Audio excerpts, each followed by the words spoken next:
इस बार सावन का महीना बड़ा ही खास रहने वाला है, क्योंकि सावन की शुरुआत सोमवार के दिन तथा सर्वार्थ सिद्धि योग में होगी।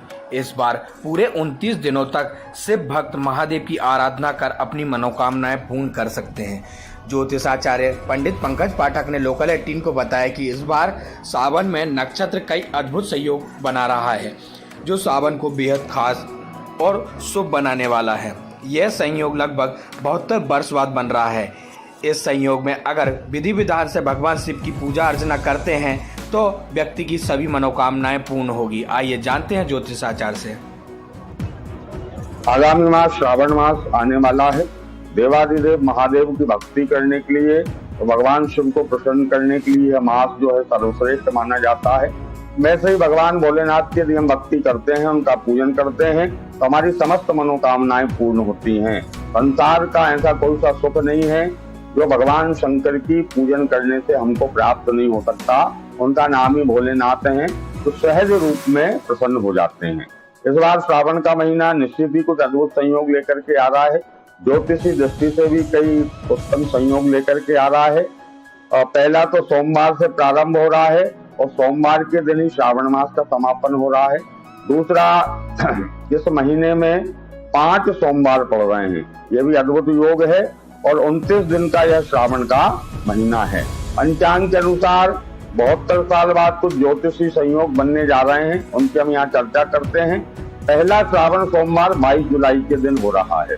इस दिन श्रवण नक्षत्र में सिद्धि योग, रीति योग और सर्वार्थ सिद्धि योग पड़ रहा है। इस प्रकार के उत्तम योगों में श्रावण का मास प्रारंभ होने जा रहा है और श्रावण का जो अंतिम सोमवार है, जो 5वां सोमवार है, वह 19 अगस्त के दिन पड़ने जा रहा है। उस दिन भी श्रवण नक्षत्र में सिद्धि योग है। तो यह श्रवण नक्षत्र और सिद्धि योग में प्रारंभ हो रहा है और श्रवण नक्षत्र सिद्धि योग में ही इसका समापन होगा। तो ऐसा योग 72 वर्ष बाद बन रहा है कि एक ही नक्षत्र और एक ही योग में श्रावण प्रारंभ हो रहा है और उसका समापन हो रहा है।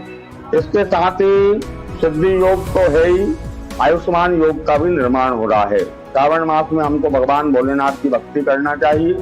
संभव हो सके तो पूरे 1 महीने तक मिट्टी के शिवलिंग, पार्थिव शिवलिंग बना करके उनका पूजन करें। पार्थिव शिवलिंग ना बना सकें तो नर्मदेश्वर जो शिवलिंग रहता है उसका पूजन करें, या स्फटिक के शिवलिंग का हमको पूजन करना चाहिए।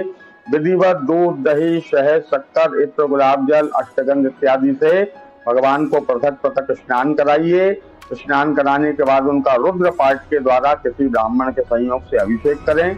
फिर भगवान को फूल, माला, दूबा, बिलपत्र, अकाव, धतूरा, तमिल पत्र, भांग इत्यादि भगवान को समर्पित करना चाहिए।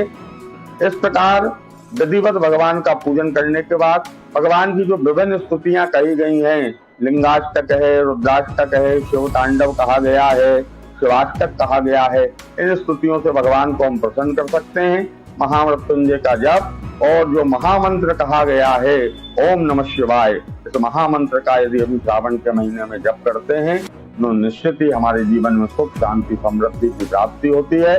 भोलेनाथ प्रसन्न होंगे और आपकी सभी मनोकामनाओं को पूर्ण करेंगे।